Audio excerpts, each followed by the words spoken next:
For a long time, I was just mom to 2 kids. Mm-hmm.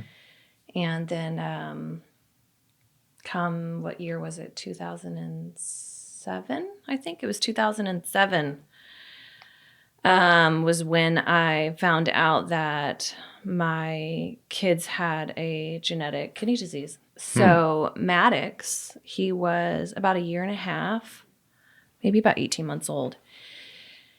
And I had a well child check, like the standard ones you take your kids to. And he's always had like this, what I would call the Buddha belly. Mm-hmm. And it was getting bigger. And I'm like, something's wrong. Like something's wrong with him. And so I take him into the doctor and I said, like his abdomen's getting bigger. His veins look more like they're blue and they're bigger.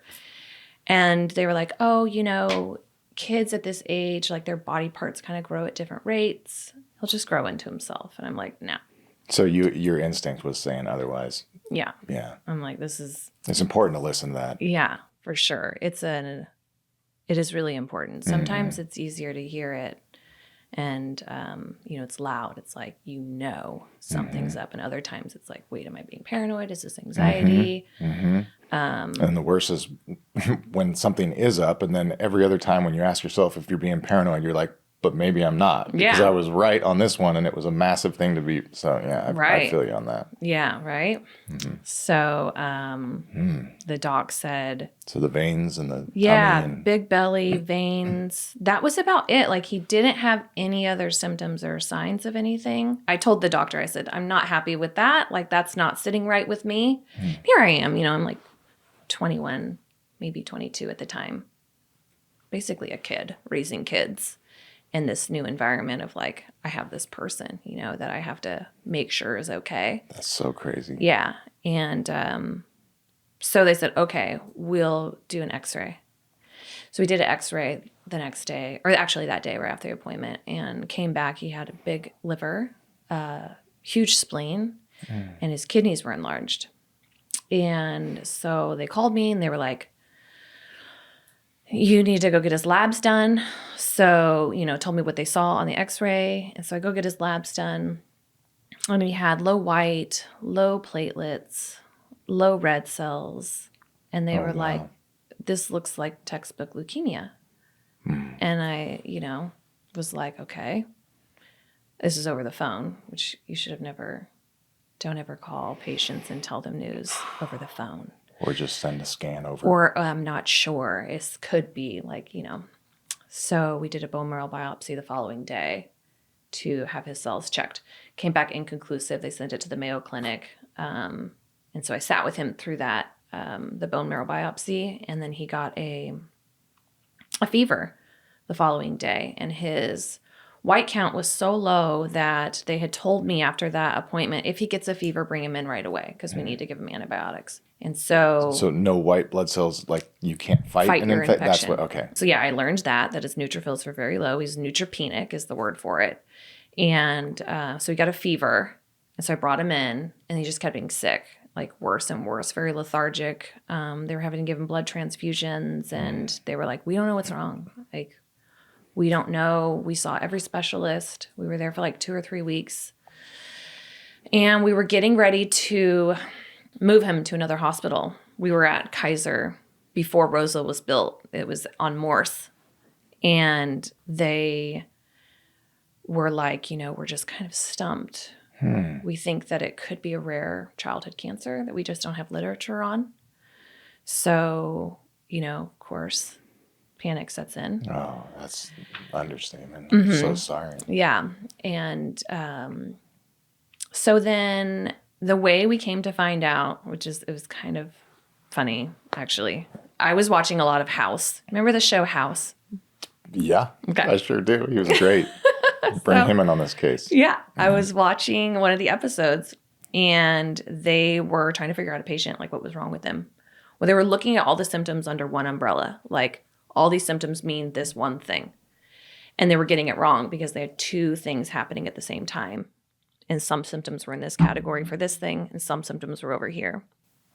And so I go to the doctor and I'm like, look, could he have two things going on and we're looking at this wrong? Like maybe he has several things and we're taking all of his symptoms and trying to find one explanation. And they were like, well, that would be really uncommon, for. Did you suggest what those things could be? I did eventually. You did? Okay. Because then my dad, who I was like estranged from at the time, hadn't been talking to, found out about Maddox being in the hospital through my other siblings that still were talking to him.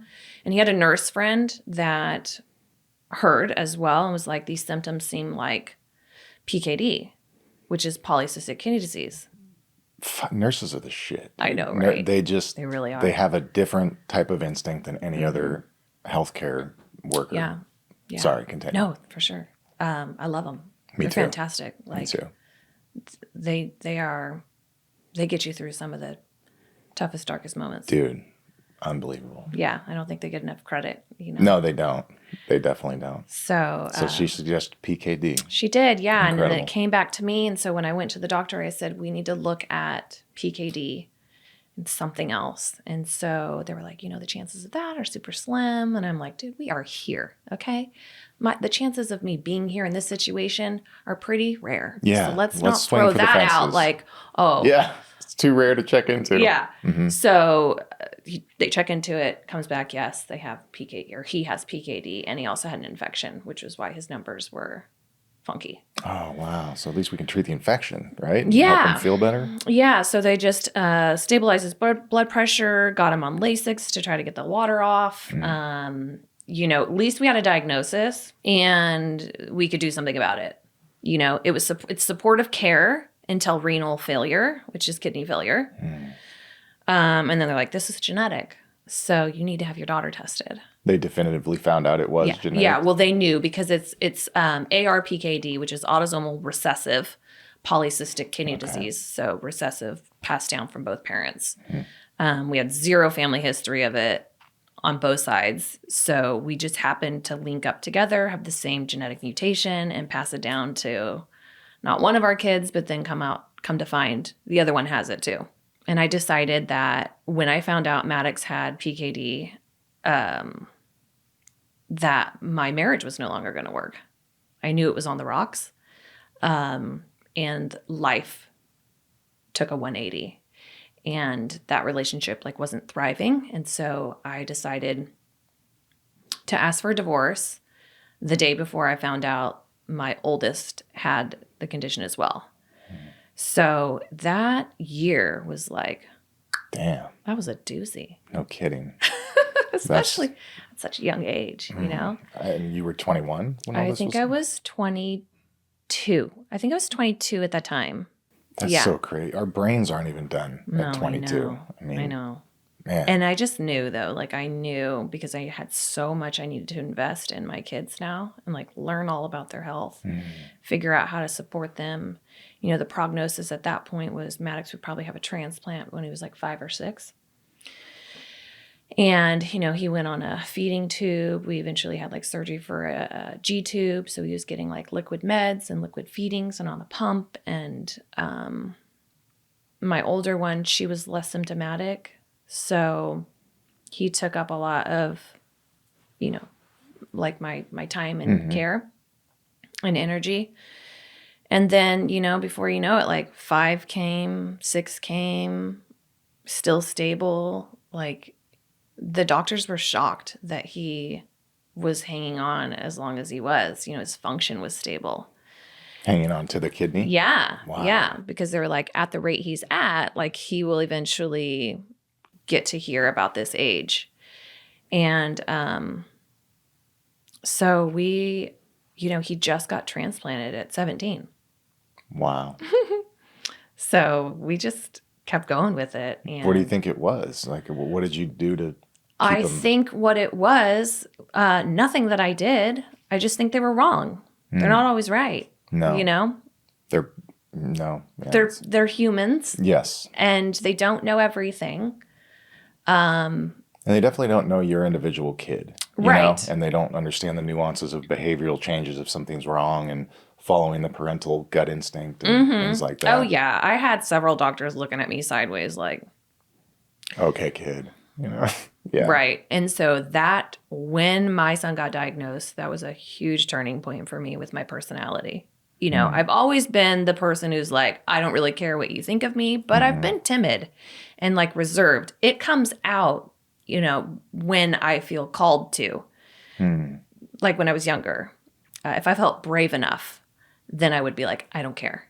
You know, if I was defending someone, or if I felt it like 100% solid in my gut, like then I took on that persona. But the rest of me has always been very soft and reserved.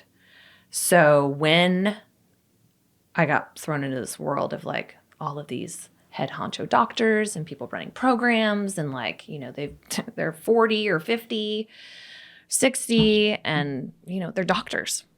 I'm just a kid raising kids and new to this world, but like never underestimate yourself in those situations. And I knew what I was talking about. And so, because I know my kids, and the instincts of a parent are so strong. And I think that a lot of times we just like push them down and suppress them, and we don't give ourselves enough credit. How do you identify a parental instinct as something to listen to versus a paranoid thought or a fleeting thought? Have you developed any method of like, whoa, that was a very strong gut feeling I need to listen to, versus, oh, I might be making that up? I don't know. I really don't.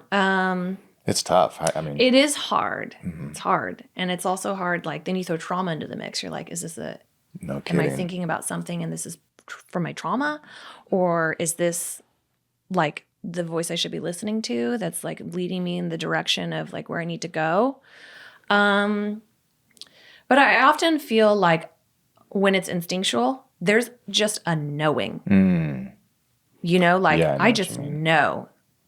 I don't know how to describe it other than that. Where if it's paranoia, like I'm toggling with it. Good point. Yeah, I'm trying like, to sell yourself either way. I'm back and forth. Like I'm paying attention to where's this coming from? How much am I having to talk myself into this? If I'm talking myself into it, like it's probably paranoia. Probably. Makes sense. Yeah, but it's just a knowing, and knowing that that's something you can trust. You know, and I think because I had that experience at a young age, it proved it to me. Yeah. And I knew, okay, you're going to pay attention to that. Like, don't doubt yourself. Good. So. Were the impacts on your personality like positive, negative? Like you became more confident, assertive? Both. Okay. Positive and negative. So the positive was, of course, there's going to be negative from an experience like this. Yeah, for sure. But I became stronger. I found my voice. I wasn't afraid of people. I had to, because my children were on the line.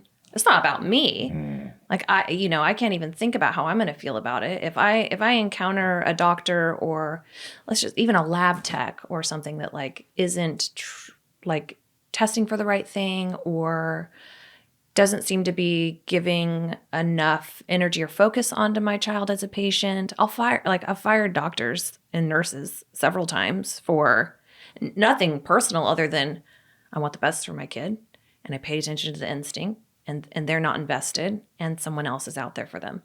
So I was called to make hard decisions often, and I think that was a positive. Yeah, that'll build grit and self-respect. Yeah, and so I would just be this 20-something kid like in the room with all these doctors just looking at me and trying to like figure out plans for their health, or you know, we had a couple different surgeries, or the kids got sick because they had a suppressed immune system. So we've had E. coli and salmonella and pancreatitis and all kinds of things. We land in the hospital. So lots of encounters to have to navigate through, figuring things out. And yeah, so gave me a lot of grit, gave me a lot of perseverance, but also gave me a lot to hold. Of course. Yeah. So, and being a single parent, you know, I was divorced. Oh, so the divorce went through. Okay. We separated right at diagnosis. So I moved in with my mom for a period of time, just for a couple months, because I needed help to like figure out my new life. Yeah, a nuclear bomb has gone off. Yeah. For sure. In like every category of your life. Yeah. I know. I'm like, way to bring it on, Erica. Just get it all done at once.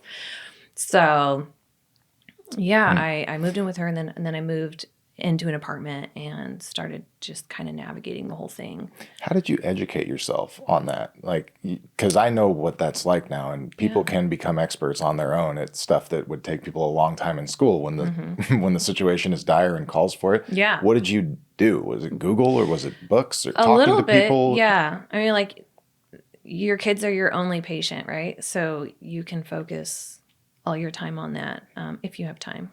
But Google, yeah. But their disease isn't super. There's not a lot of literature on it, at least back then. As well, back then there wasn't as much as there is now. I found like seminars. I went to like a transplant seminar and learned about like the transplant process and what that can look like. There wasn't really community with PKD, so I didn't have any like home base with like a person that I could relate to. That became an issue, because now I'm living this life. I'm secluded. I'm young. I'm single and unrelatable is how it felt. And I eventually, like social media, got into Facebook and I joined some Facebook groups. There was groups out there like PKD parents and children with PKD. And so I learned. That's awesome. Yeah, I learned a lot about the disease through their stories. And it is a disease with a very big spectrum. So we actually were really lucky. My kids are lucky to be alive. And they got a mild part of the spectrum. Yeah. The mortality rate at birth is 50%. Did it impact their personalities at all? It's incredible how resilient kids are, but did you see any change in them from IVs and, the traumas that can happen from? Yeah. It's all that they've really known. So I don't have like a comparison from who they were to who they became because it just is who they are. But yeah, it has impacted them different ways at different ages. When they were little, not so much. I mean, in the moment, it impacted them because they hated lab work. They hated the IVs. Oh, man. Right? That's really like, that's the hard part. The IV specifically? Just like forcing your kids to do things that are painful, and there's not shit you can do about it, right? It's just... You want to come out of your skin. I'm so sorry, yeah. Yeah. So, I mean, I have some terrible memories of just like... I can imagine. Making it happen, What about you? How did it change? Well, there's no way that didn't take a toll. It totally took a toll on me. It had to have. It totally took a toll on me. I couldn't escape it. I couldn't escape the reality of it because this was like such a long drawn out condition. And so that's when my drinking started. My drinking started a couple years after their diagnosis because that was the only time, like if I was drinking, oh my God, I was forgetting about it. I didn't have to think about it. And that increased over time. Sure. And then over about 10 years, it was kind of like... So it was subtle. It was like everything, It was subtle at times, and then at times, just depending on what was going on, it would increase. And then I'd back off for a while. And then I'd have like just weekends. And then it would be like during the weekdays. And then it would be every night. And then would you back off again? Or did you? Yeah, for about 10 years. I mean, there's times where I went like a year. I was like, okay. Because I'm like, I don't have a drinking problem. So I don't have to quit. That would be confusing. Hey, I can go a year without it. Like, I'm good. Yeah, right. See, look, I can discipline myself. And then, come to learn that that's part of the process sometimes when you do have a drinking problem as well. Like, you can go a year without it and still have a problem. So yeah, it affected me a lot. And then I had this guilt. Like, I'm drinking alcohol and I'm ruining my body.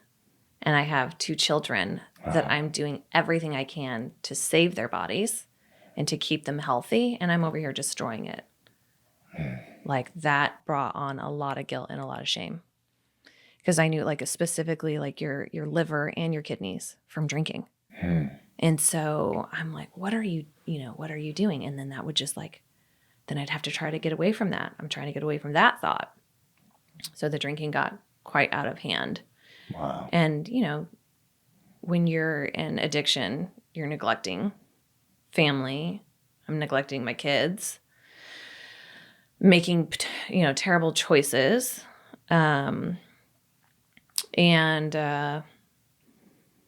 Yeah, that I'd say that's definitely the biggest negative impact it had on me, just the toll of it, and feeling like, again, that unrelatable factor. Like you feel extremely isolated because God, I can't. And you were a single parent doing that too. Gosh, that would really feel like you were on an island. Yeah, I did. I felt like I was on an island for sure, and I'm like, no one can even get here. Who can I? There's no one I can talk to. Yeah. And there kind of isn't. There isn't. You just have to grow through like all this stuff by yourself. Yeah. That's crazy. So I did, you know, and I know that I don't know right now all of the impacts that it's had because they're still in it, you know, and we're still dealing with the ramifications of what they went through in their childhood on different levels, whether it's their condition, mom drinking, parents being divorced. Like, we got a lot to work through. And that's still to come. As far as emotionally, you mean? Yeah. Yeah, of course. And so, and I know that, and that's part of why, like, when I chose to get sober 6.5 years ago. Good for you. Thank you. That's awesome. Yeah. I'd like to hear about how you did that. And first of all, it's so cool that you understand that your kids are going to have some burdens from this. Instead of just tighten your bootstraps, you're good. You know, God, no, hey, we're going to work on this forever with you guys. We got your back. That's really cool. Signed up for that. So I did, but part of that comes from my experience of my childhood. I think so, Like, I know there are ramifications from that. So of course my kids are going to have that. And I felt abandoned in my parents being available to me to deal with the fallout of my childhood stuff. So with that experience gave me, you're not going to do that. Like, you're going to be there for them. Oh, that must have added to the drinking guilt too, though, at times. Just like, oh my gosh. It's just a vicious cycle for a long time. So how did you quit? I know you mentioned that you just quit, but what did the mindset look like? Life circumstance? Like, how do you get the motivation to quit a 10-year habit like that? You know, I had tried to quit before, and I quit for like a year. And then your brain plays that trick and goes, you're good. You can do this. You just... And it's so subtle. It's not some big shining white light. Don't do it. Don't. It's just like, no, this is totally fine. This is, I'm like, okay, drink beer. You can drink beer. Can't drink beer. Definitely can't drink beer. Can't drink, period. So I went through that for like a 1.5 years of like the kind of back and forth, but not back to like the full blown, like darkest, deepest moments. I had something happen, which was really just kind of strange. The last time I drank, I didn't get like super belligerent, but it got to the point where it was like I was hiding. I was trying to hide that I was hungover, like from my kids. And the shame, like I was so sick and tired of feeling shameful about stuff. And I just needed to get better. And I had to let it be about me too. Like, I needed to let my health be a priority. And instead of feeling guilty about it, instead of doing it for the kids, instead of, you know, all those reasons, I had to just go, it's okay that you do this. That must have been foreign after so many years of just your whole life is dedicated to their health. Kids, yeah. Yeah, all about the kids. So I didn't know how to prioritize myself. So did you pick a date and you're just like, I'm done at this date? Or did you just wake up one day and you're like, I can't do it anymore? Well, what happened was I woke up one day and I was in my room, and I knew that I had taken my drinking further the night before than any of the other nights. So I was like, yeah, you're not good. And my daughter's friend came over, and it was, I think, the year anniversary after her dad had died. And she brought me flowers. And I couldn't answer the door because I was so sick. And she brought me flowers because she wanted to thank me for being so supportive and helping her get through the last year. And that was like, Like, yeah. oh my God, like I can't show up. You can't show up. Here you are again, like missing this moment. And I know it's like, it wasn't my kids, but it was just this person trying to come to me with something really important, and I couldn't receive it because I had to hide. And that made me feel really, really terrible. And I'm like, I don't want to not be available for one more thing. And was that it? And that was it. Wow. That was it. What did you replace the ritual and the? I replaced it with. Did you have physical cravings at first, and you eating candy and stuff? And no, I didn't go through withdrawals because my drinking habits were kind of sporadic. I wasn't like, I need to drink a pint every single day or half gallon every day. It wasn't like that. So I was lucky in that regard. But it was the hardest thing to overcome was, okay, what are the reasons you are drinking? And then figure those out. And you need to do something about that, because if you don't do something about that, you're going to go back to it. So I replaced my drinking with learning about myself. I got obsessed with learning about, and I've always been this way, like the observer of people. I'm super interested in the way that people tick, what they're thinking, like watching people interact with each other and just understanding them. How do they come to be who they are? Why are they this way? Why did they make that decision? What happened before that made them think that was the good decision, or whatever? Like, I'm super interested in the mind. So I was like, well, I'm going to get interested in myself. Dang. And I was just listening to audibles and learning about like generational trauma. And I also wanted to understand my parents and how they came to be who they are, how to learn to forgive the things that I thought I wouldn't be able to forgive. Was that a choice? Forgiveness? Like, did you have to fake it until you make it type of thing? Or did you have an epiphany where you're like, what was that process like, forgiving your parents? It was for my own sanity, really. Like, because I knew that by not forgiving them, it doesn't necessarily mean like, oh, what you did was fine. Like, I forgive you. It was like permission for myself to let it go. Like, because it's toxic to my system. I'm holding on to a lot of things, and I need to let it go because it's destroying me. And it wasn't just, my parents' stuff. That was just like the kind of baseline of where it all started. And I don't know. I called my dad one day. Poor guy. Sorry, Dad. I really feel bad about it now, but it was necessary in my healing. I called him, and we had been in and out of a relationship for a while. And I was like, I got to unload on this guy. He's got to know. Like, he's got to know. It was just this, like, I had to purge. And that was part of my problem, was not speaking up, not telling the truth, not saying what's been bothering me.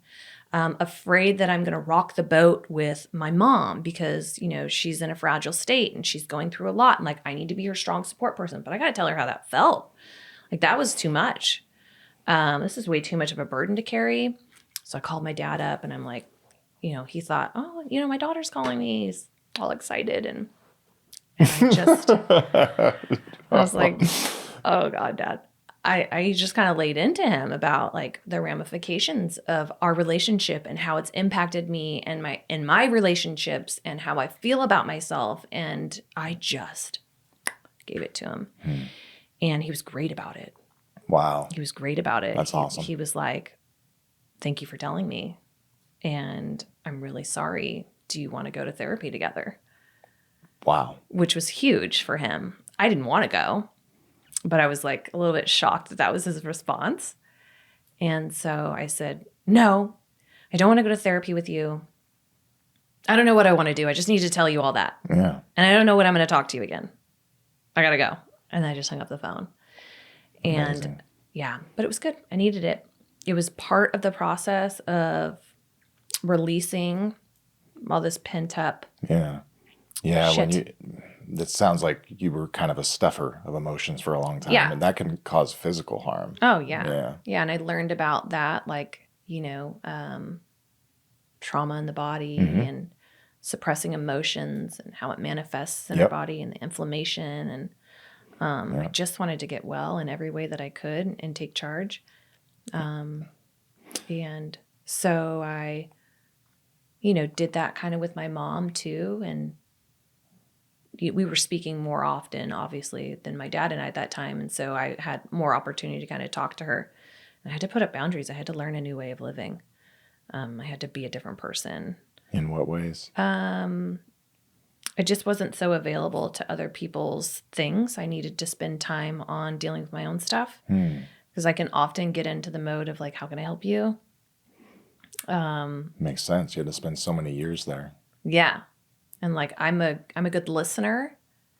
And I enjoy it, but it was to my demise when it was with family. So I had to really pull back and be like, that's not my monkey, not my circus. Like, I got to be over here. So with your kids, how do you cope? Like what methods did you develop to live with the amount of uncertainty of their health? And I can kind of relate to the pain of that. And I think, I'd like to hear a little bit about, because you're very positive. And when you talk about it, there's no doom and gloom, there's no dreariness, there's no self-pity. And like, how do you do that? I know music probably helps a lot. Definitely music. For sure. The beginning part was a lot of dreary doom and gloom. Like, I don't know what's going to happen.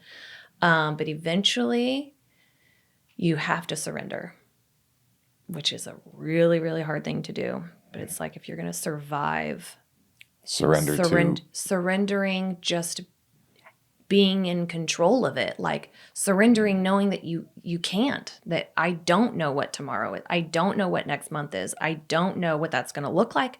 I don't know what it's going to pan out to be. And I'm worrying myself sick for what? What is my worrying doing? Nothing. Only negative. My worrying is like a false sense of control. If I worry enough, I'm going to be able to shift something almost here. Like a coping mechanism. Yeah. So that's hard to I mean, that's wow. So hard. I never thought about it like that. Worrying could be something to do. Yeah. It's hard not to have, like you mentioned it earlier, when there's nothing you can do. That's a really sick place to live. Oh, it's terrible. So I'll just worry. I know. Well, you're like, well, let me worry into a solution. Like, if I worry enough, something will come to me. And, when you're faced with that kind of thing, it's just like, there's nothing you can do other than wait and see. Like, we had a good team. We had good doctors. I had a plan for where they would go when they were getting transplanted. But there's all that in between time. It's like, what are you going to do? Right. Yeah. So I just enjoy the moments. Yeah, I just gave it up. I gave it up, honestly. And what does that look like? Like, okay, who cares about the future? I'm just going to enjoy today. Like, yeah. Yeah. Really like that. I just, became really self-aware, knowing you're doing that again, Erica. Like, you're going down that dark path. Like, you're thinking about things too much. You're worrying about all the scenarios that could occur, like what it's going to look like, how they're going to react to it. So you were catching the thought trains before they took. How did you build that skill of learning? By not doing it for so many years, getting really good at going down the dark path. I knew what that looked like. And I knew that if I was going to be strong enough to handle the really hard moments, I had to get a grip on that. And I spent many years not having a grip on that and it sabotaging things. So that's really the only way, like, I knew how to do it was by screwing it up first. It makes sense. Right? I know I don't want to feel like that, and I can tell when I'm drifting that way, so we're going to cut that off. Yeah, or shit's going to hit the fan. Yeah. Yeah. And you can't do that. And so when you catch yourself, and you're like, oh, I'm going, what do you do in that moment? I really just I just talk myself out of it. I just remember, it's really that simple. I just remember this got you to a really bad place before, and you're not going to change the outcome of the circumstances by doing that thing. So just like breathe, a lot of just like breathing my way through it. Music. Okay. And we brought up music a minute ago. Breathing, music, yeah. Music's been huge for me. Like I just put on the radio, not the radio, but my, Spotify, and I started listening. I mean, I've always listened to music. Even when I was younger, like getting through the divorce, this has been like the common thread through my life is music. Because they have a way. They articulate our feelings when we don't have the words. And it's like, oh, they get it. Like, yeah, you can literally process emotion through their melodies. Oh, yeah. So I started listening to Nako, Trevor Hall. Oh, yeah. Do you know Trevor Hall? Oh, yeah. Yeah. And then so many artists, like, I don't even know the names of, because my stuff would just start playing and be like playing like songs. Good. And so I just would hit the like button and be like, put that in my like list. So I don't even know half of the artists that are in my like list, but I've heard so much music. And there's a song that I listened to called You're Gonna Be Okay. And it's about getting through the long nights and dealing with the dark days and like that you will be okay. And I'll have to share it with you. It's a really pretty song. And it's just like, gives you a little bit of space to breathe and move past and know that like, you're not going to fall apart. You might fall apart, but you're going to get up and you're going to get through the next day. You're going to get through the next thing. And it's just one little increment at a time. It's like, for so long, I was looking at the whole staircase. Like I'm down at the bottom floor and I'm looking all the way up and I'm trying to figure out like how to get to the top. And that is going to drown you. Yeah. Because you can't get all the way to the top in one step. So I just eventually learned it's just the next step. That's awesome. Which is like the phone call I have to make. Or, okay, you got to go pick up prescriptions. Okay. So really boiling things down. Really small, like just little small things. Like I can do that thing and I can do that next thing, one thing at a time. And you have to break it down into pieces. Wow. Yeah. So what are you excited about in life and going forward now? What are you looking forward to? I'm looking forward to just really learning more about what I'm passionate about. Like I know that I'm really passionate about people and I love like this. I love learning about people's struggles and like sitting with them, even in the midst of it while it's happening. Like that for me, I really am so grateful that I can be of service to people in that way. And it comes from having sat in so many dark moments my whole life and like wishing that I had someone that could sit with me in the thick of that and relate and just sit in it, Yeah, don't try to fix it. Just be with me. Just sit there. So I'm excited to see where my life takes me. I don't know where it's going. I'm just leaning in towards the next right thing that feels right. And I have faith that it will turn into what it's supposed to. So really paying attention to like my instincts about stuff and not being afraid. I've spent so many years without a career. I've never had a career. I'm a stay-at-home mom and taking care of my kids. That's my life. Dealing with the medical world. But there's been this underlying thing that I've had all these decades, which is connecting with people. And I've seen over the last year things kind of blossoming for me a little bit. And that's what I'm excited about. What good do you think has come from this? For me, I have a depth that I don't think that I would have if I hadn't experienced all of the pain. And I just care a lot. I care a lot about people and their suffering. And I don't think that I would have it to this degree. And that's what's good to come from my own personal stuff. I can't speak for my kids quite yet about it, but I don't regret any of it. I'm super grateful for all of it. Describe that a little bit. Yeah. Grateful for something that horrific. Yeah, right? it's a hard concept for people to understand. It is. Mm-hmm. And I get that. I can appreciate it. But I just feel so much deeper. And I just think that everything that's happened has served my higher good. And it's going to be used in a way that needs to be. Mm-hmm. People need people. Mm. And I know people will need me to help them get through stuff. And like my daughter, she's in school studying to be a nurse, and having experienced what she's experienced, and being able to connect with other kids and patients, like I know what it's like for them to be in the hospital and to feel scared, and to have a nurse that they really connected with and to be able to feel safe in that moment. Like, mm-hmm.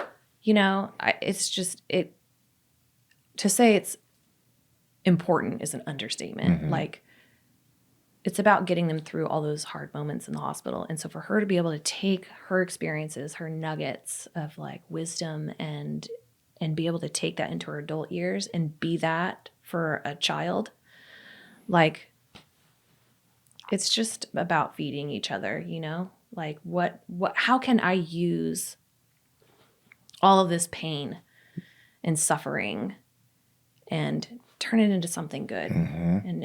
and make it something purposeful, and I'm just excited to do that, honestly. And I awesome. Do feel immense gratitude for all of it. I mean, all of it. The drinking problem, mm-hmm. the, childhood abuse. Like, I know that sounds weird, That's okay. but it gave me profound care for people. I just really don't want people to suffer alone. So, well, I think this will be comforting to a lot of people today. I hope so. I think so, for sure. Cool. Especially finding gratitude and finding the good things in tragedies like this that feels impossible from the outside looking in. Yeah, and it feels impossible when you're in it. Oh, yeah. I mean, that I can speak for myself. Right. It was very hard for me when all that was going down to find anything good. Now I can see a lot of good in it. I mean, just even the changes in personalities, like you mentioned, mm-hmm. the ability to enjoy the present moment, or to be nicer to people, or to support people who are going through a hard time. That's all good that came from a bad situation. Mm-hmm. Yeah, you have to go through that process too. There's no skipping over it. It's not like, oh, something terrible's happened, because there's this thought of kind of what I call toxic positivity. It's like just trying to get past the feeling of this sucks, and let's just be positive about it. It's like, you can't do that. Oh, not processing. Just kind of running. You have to process. You do like have to process. Really, this sucks, or else it's going to come back. Oh yeah, if you it's not going anywhere. It's not going anywhere. It's going to seep out in ways. Or it's going to rot you on the inside. Yeah. You're going to get health issues. No, you got to cry it out, yell it out, be pissed, sit in it, not run from it. Yeah, all of it. Yeah, in order to get to the other side where you can feel gratitude for it. Hey guys, thanks for watching. If you enjoyed, leave a comment. Show these guests some support. What part impacted you the most, so we can make them feel really good. These are real stories and raw emotions. Thank you.